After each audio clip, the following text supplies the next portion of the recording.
Alaabaa Oromoo bosona kan turte, waggaa bara dheeraa awwaalamaa turte.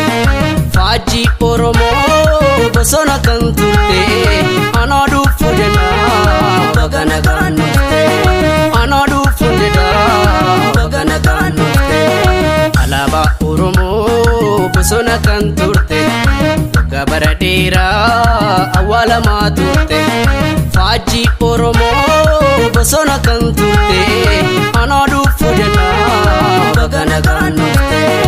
Anaa dhufu jedhaa baga nagaan dhufte.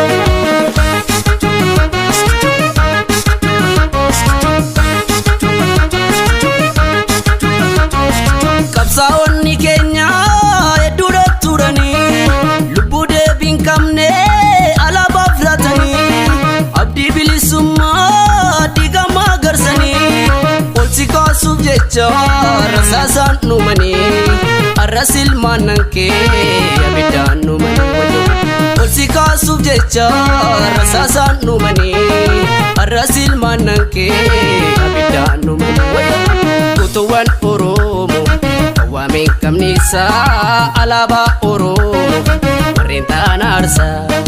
Kutuwwan Oromoo qawwaamee hin qabne isaa faajjii saba keenyaaf warreen ta'an aarsaa. Nadhii Gammadaa fi Alamuu Qixxeessaa, Maammoo Mazammirii Beellemaa Fattansaa, Insarmuu Kattooba Abbaa Tiqiif Shaangoo.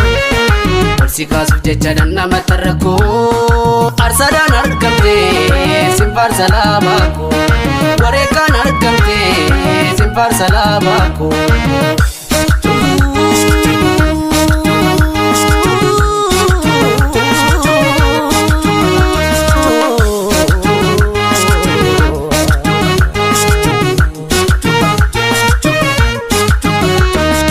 Alaabaa Oromoo bosona kan turte, waggaa bara dheeraa awwaalamaa turte.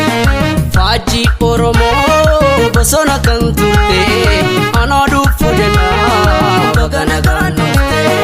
Anaa dhufu jedhaa baga nagaan dhufte. Alaabaa Oromoo bosona kan turte, waggaa bara dheeraa awwaalamaa turte. Faajjii Oromoo bosona kan turte, anaa dhufu jedhaa baga nagaan dhufte. Anaa dhufu jedhaa baga nagaan dhufte.